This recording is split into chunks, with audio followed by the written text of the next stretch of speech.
Hey, what up, Seeker? Welcome back. In this week's video, we're going to be exploring the life and mind of a pantheistic philosopher who lived during the Middle Ages, who tried to end the world as we know it, with a book.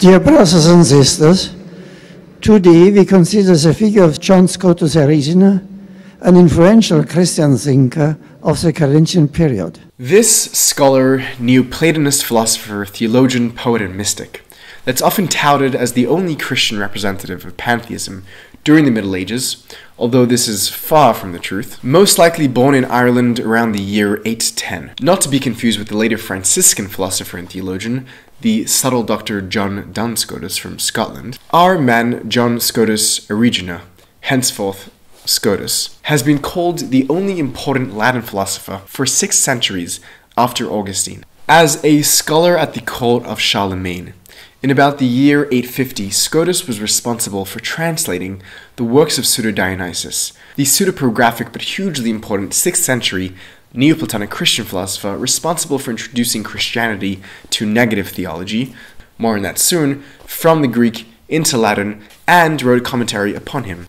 As with many other moments in the history of philosophy, this translation, the migration of past wisdom into the present, marked the beginning of a rich tradition of Christian mysticism and philosophy in Western Europe. Besides for his important work as a translator and commentator, Scotus also wrote a number of works, best known today for having written a 5-volume work, Periphyseon, which was later translated and titled On the Division of Nature. The division has been called the final achievement of ancient philosophy, a work of astonishing scope, a veritable Christian Neoplatonic summa, and a work which synthesizes the philosophical accomplishments of 15 centuries. Legend has it that Scotus reached a ghastly, premature ending by being stabbed to death by his students with their pens, in retaliation, perhaps, for making them think too much. And although the cause is most definitely plausible, it's unclear whether the stabbing is to be taken literally or figuratively, or if this even happened at all to our favorite medieval Irish philosopher. If you're a teacher, and you get it rough from your students, just be thankful that they haven't yet conspired to literally murder you, if that's any consolation. Having covered the basic facts and highlights of Scotus's life, let us now turn to his philosophy. The Stanford Encyclopedia of Philosophy describes Scotus's thought as best understood as a sustained attempt to create a consistent, systematic Christian Neoplatonism from diverse but primarily Christian sources. Neoplatonism being, as we mentioned, the school of philosophical mysticism beginning with Plotinus, who saw himself simply as revealing the inner truth of the philosophy of Plato, and the diverse Christian sources mentioned being both the Eastern Christian philosophers and mystics, Basil the Great, Gregory of Nyssa, Pseudo-Dionysius, Maximus the Confessor, as well as the Western thinkers Augustine, Ambrose, Jerome, Macrobius, and Boethius. But beyond all this name-dropping, which I only do because I think that the names of these thinkers are worth encountering and familiarizing ourselves with, because they're the people you want to get to know in your life if you're looking for some wisdom, and it helps understand how they relate to and are influenced by one another. Think of it as philosophical networking, if you will. But let us give a summary of Scotus's actual thought. We'll begin with a truncated overview, and then go back into it to pick it apart further, detail by detail.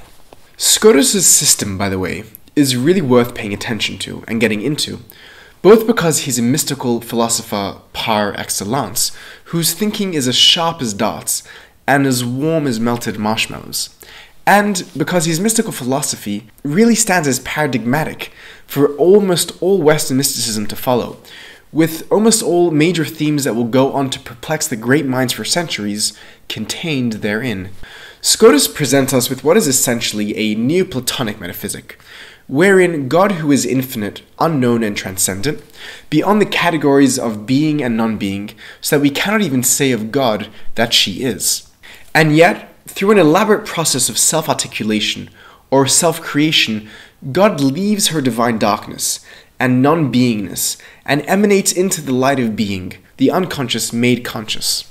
By speaking the creative word, the Logos, represented by Jesus in Scotus's thought, into existence, God sets into motion in a timeless moment the primary cause of all being.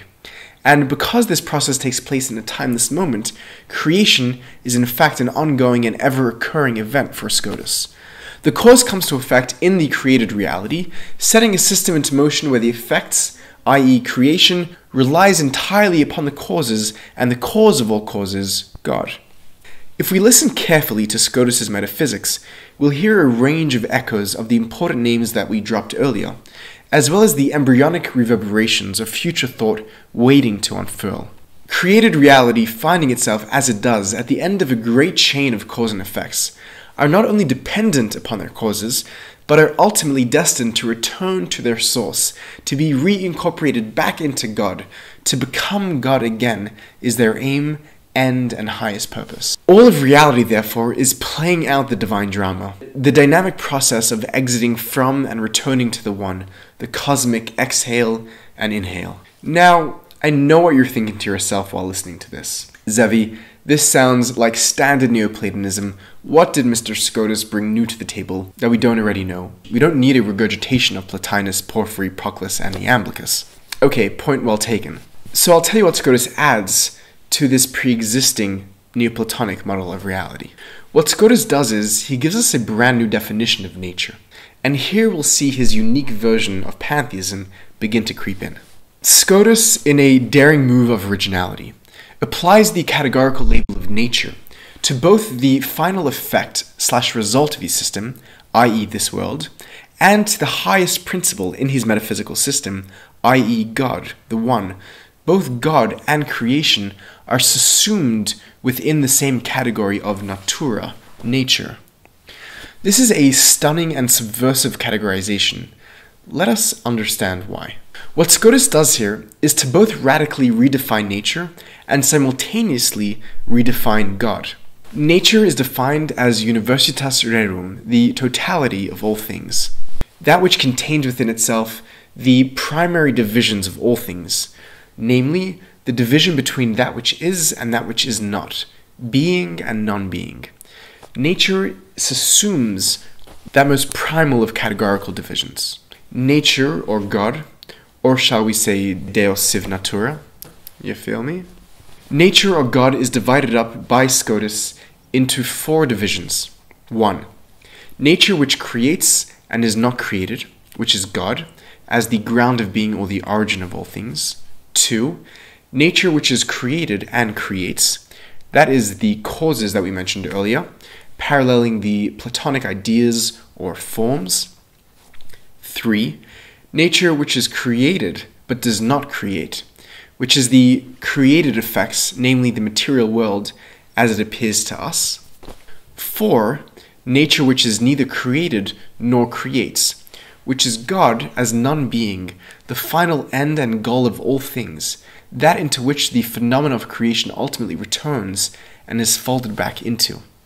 If you thought you heard a foreshadowing to Nicholas of Cusa there, you heard right. This innovative and challenging schema presents us with a few wild ideas. Firstly, creation for Scotus does not mean that God creates something other than herself, outside of herself, the way creation is generally understood by more literal readings of Genesis, but rather that God emanates the world from God's self, as a self-expression of God's essence, a theophany, literally a showing of God. Creation, therefore, or rather emanation, is a process of the divine unfolding itself, as opposed to something other than the divine coming into being, coming into existence. This line between creation and emanation, although hardly ever a clean-cut distinction, runs right down the very heart of the history of religious thought and cosmological/metaphysical speculation, splitting a chasm between the literalist, orthodox, straight-laced thinkers on the one side, the side of creation, and the allegoricists, mystics, and pantheists on the emanationist side. The reason Scotus takes this emanationist stance towards creation is because of his understanding of God as fundamentally infinite, which means that there can be nothing outside of God, because true infinity by definition includes everything.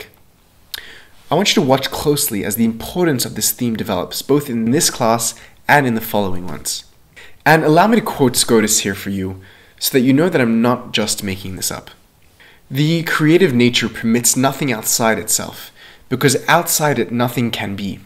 Yet everything which it has created and creates, it contains within itself, but in such a way that it itself is other, because it is superessential, that what it creates within itself. Superessential is a funny way of Scotus amalgamating apophatic, that is, unsaying or negative theology, where God, transcending any categorization and language, can only be spoken of in terms of what God is not, with the cataphatic, positive theology, where we do ascribe affirmative terms to God. By affixing the prefix super before a characteristic or property, Scotus can have his language and eat it. He can, in our example, refer to God's essence, but deny that he's talking about essence as we know it by calling it superessential. Secondly, and hugely importantly, Scotus, via his divisions of nature and emanationist scheme, is able to overcome the distrust and disdain of the physical material world, our world, found so abundantly in Neoplatonism. Scotus instead believes that by contemplating the world and nature all around us, we're contemplating nothing other than the exquisite Theophanies, the ever-present divine self-revelation, and far from taking us further from God, relishing and delighting in nature, when properly seen, is a path that leads us back to the One, back to God, back to love. Thirdly, and this point might be obvious, Scotus's presentation of nature as comprising of both God and the world, and his emanationist theory, lead us right to his belief of God in all things, his pantheism. In his own words, God is both beyond all things and in all things, for he who only truly is the essence of all things. And while he is whole in all things, he does not cease to be whole beyond all things, whole in the world, whole around the world, whole in the sensible creatures, whole in the intelligible creatures, whole creating the universe, whole created in the universe, whole in the whole of the universe, and whole in its parts, since he is both the whole and the parts, and he is neither the whole nor the parts. Here we get a strong taste of not only Scotus's unique pantheism, but we see the rigorous side of his thinking in his theory of wholes and parts as applied to God, as applied to the infinite, what would be called in philosophy today his mereology. Even though Scotus teaches the identity and unity of God and creation, he rejects the simplistic view that God is the whole of which creation is merely a part, making it clear that God can only be spoken of as a whole metaphorically. As we are starting to see, Scotus's pantheism isn't so simple and straightforward, because in addition to his emphasis on the immanence of God and creation, to quote Scotus, it follows that we ought not to understand God and the creature as two things distinct from one another, but as one is the same. For both the creature by subsisting is in God, and God by manifesting himself in a marvelous and ineffable manner creates himself in the creature. Scotus also stresses God's transcendence above and beyond the world, always careful to balance out his immanent statements. As a result, Scotus's depiction of God oscillates between apparently contradictory descriptions, where God is both identical with creatures in one sense, but utterly differentiated from them in another. To quote, both beyond all things and in all things. Affirming in one breath the infinite unbridgeable difference and gap between God and creation, and simultaneously that creation is nothing other than God's self-expression and ultimately culminates in its return to God on the inhale. This tension, these dual truths, which seem to be entirely at odds, is what we may call Scotus's dialectic, giving birth to what's been called a dialectical apophatic cataphatic pantheism.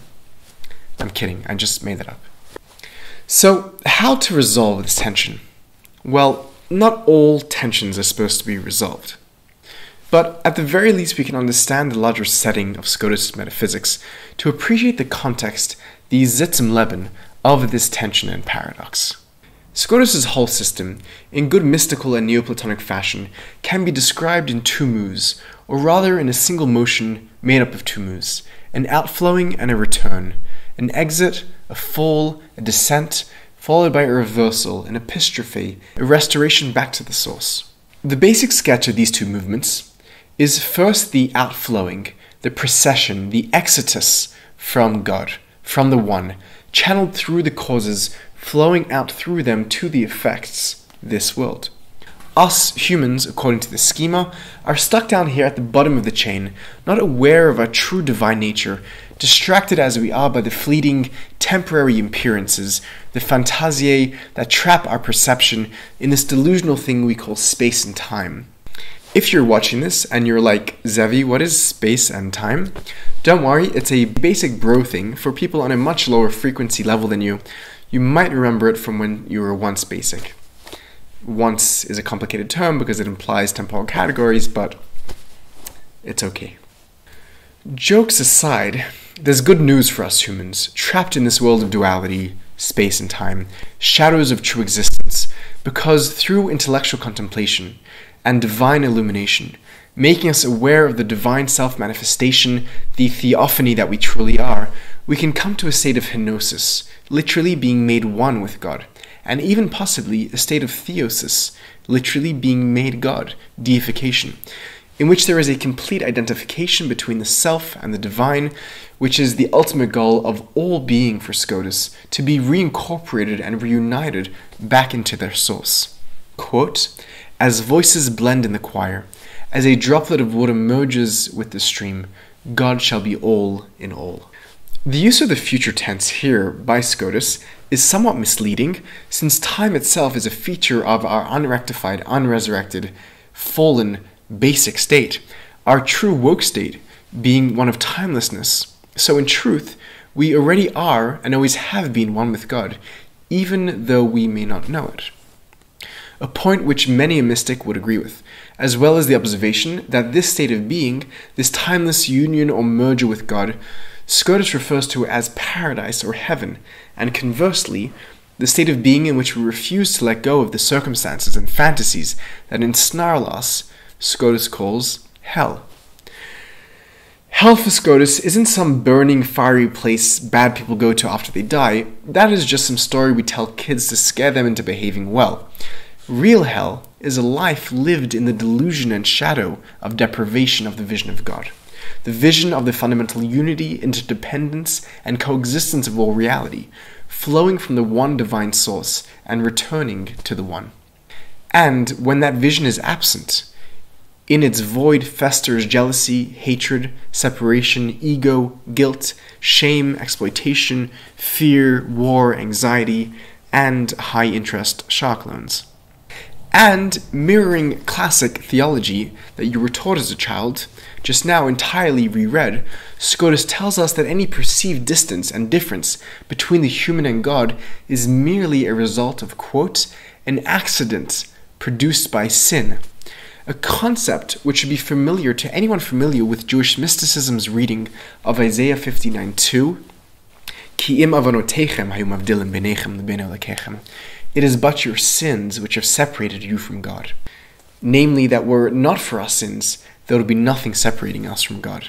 An idea all the more powerful once we've accepted the notion that sins fundamentally don't have any existence of their own, but are simply a lack, a privation of being. So there is really nothing, the sin itself being nothing, which separates between us and God. But Scotus boldly continues that this human self-ignorance, caused by sin, in fact mirrors the divine self-ignorance, as does human incomprehensibility mirror the divine incomprehensibility, both partaking as one in the infinite. And this thesis is as radical and damning as it is redeeming. Scotus teaches that just as the essence of God is ineffable and beyond definition, so is the human ultimately unfathomable, ineffable, incomprehensible, and undefinable, no less complex nor simple than God herself. Scotus articulates this view on solid grounding in early Christian theology, which had already taught that, quote, God was made man so that man could be made God. Scotus articulates what is in fact a dual bidirectional move. One, the incarnation of God and the cosmic counterbalancing deification of the human, and two, the exit from and return to the source in his cosmological and metaphysical drama. What Scotus does with this dual bidirectional move, this exit and return, is absolutely brilliant though. He takes this theological and cosmological drama and correlates it one-to-one with the two primary dialectical moves in logic, the basic building blocks of all thinking: analysis and synthesis, exit as analysis, and return as synthesis. Analysis, the first step in the examination of anything, to pick it apart, to break a thing down to its constituent parts, and to contrast them to one another. And the second step, synthesis, to begin to put the idea back together by looking not for otherness but for similarity, to find patterns and to compare commonalities, to resituate it in its appropriate context and in its conceptual habitat. This parallel that Scotus creates between the cosmic exit and return and the logical displacement and reintegration, the analysis and synthesis, allows him to build a magnificent bridge between his ontology, his theory of being, and his epistemology, his theory of knowledge, creating a deep correspondence that unites his abstract thoughts about thinking and his deep-seated beliefs about the nature of reality, allowing him to expand logic from a mere method to a cosmic framework which underlies both his epistemology and ontology, grounding each in the other, simultaneously anchoring his mind and being, the envy of all classical philosophy. And furthermore, just in case that wasn't enough, Scotus takes this one step further, seeing the human as the synthesis and the workshop of all creation, the locus and meeting point of heaven and earth, where spirit and matter kiss, a common theological take on humanity of the Middle Ages and onwards. Accordingly, what the human achieves within themselves, in the miniature cosm, the microcosm, has automatic ramifications for the world writ large, the macrocosm. On this account, a person is able to unite all of reality through uniting their minds, and maintaining correct perception about reality makes it so. Through this guise, we can retrospectively see Scotus's entire work in the Periphyseon, in the division of nature, as an attempt by Scotus to achieve a magical yet philosophical incantation, to effect in its readers a right state of mind, an expanded and unified consciousness, allowing them to contemplate nature in the correct way, thereby, by the power of their thought, which in its very constitutional fabric is interwoven with reality, repair the fragmentation of reality, and thus facilitate the return of all things to their divine source. This was the true messianic objective John Scotus Eriugena set out to accomplish in his writing of the Periphyseon. But of course, ambitions such as these cannot go unchecked, and Scotus's work was condemned as heretical by the Church in the year 1225 on account of teaching pantheism for collapsing the difference between creator and creation, some 350 years after his death, and again in 1585, a little over 700 years after Scotus's death. On the question of the justification of the Church's condemnation, Scotus, despite his pantheism, or maybe along with his pantheism, does in fact make clear his categorical distinction between God and human, insofar as God remains creator and human the created. However, to determine how binding this distinction is for Scotus, we must ask him, to what extent is mankind made in the image of God? And on this question we can presume Scotus to answer along the following lines. While it is true that God is the creator and human is created, and that will never change, that stays as it is. However, since creation means for him self-manifestation, the creator-created distinction amounts to no more than saying that God manifests God's self fully in the human. Scotus, it seems, has a dialectical understanding of the relationship between God and humanity, which can be viewed from the one hand as orthodox, but also constantly transgressing the boundaries of orthodoxy in the direction of a divinity and humanity which cross over constantly into one another, in an endless eternal play of theophanies, incarnations, manifestations, and deifications, giving birth to a kind of mystical humanism or humanistic mysticism. I'll leave it to you to be the judge on whether the Church was justified in condemning Scotus as a heretic. Despite his condemnation, Scotus continued to have a whispered but important influence on 14th and 15th century philosophers and mystics. Meister Eckhart and Nicholas of Cusa stand as prime examples to note. Interest in Scotus was rekindled by Thomas Gale's first printed edition of his work in 1687. However, soon afterwards, his work found its way onto the Index Librorum Prohibitorum, the Catholic Church's list of forbidden books, and remained on the index until the index itself was abolished in 1966. The index was only abolished in 1966. That's less than 60 years ago. However, it was in the 19th century that true interest was taken in Scotus, particularly by Hegel and Hegel's followers, who saw Scotus as the father of speculative philosophy and as the precursor to German idealism. Sifting the historical facts from fiction and fantasies from realities for a moment, Scotus indeed does set the model and template for how pantheism would be thought about and formulated for centuries to come, including, but not limited to, the great minds of Hildegard of Bingen, Meister Eckhart, Nicholas of Cusa, and Hegel. Scotus, in his thinking about the infinity of God, sets in motion the basic drive propelling pantheism forward throughout medieval Christian mysticism and beyond, with the assertion that because God is the only true existence, all that is must in some sense be God, or at the very least a theophany, a manifestation of God.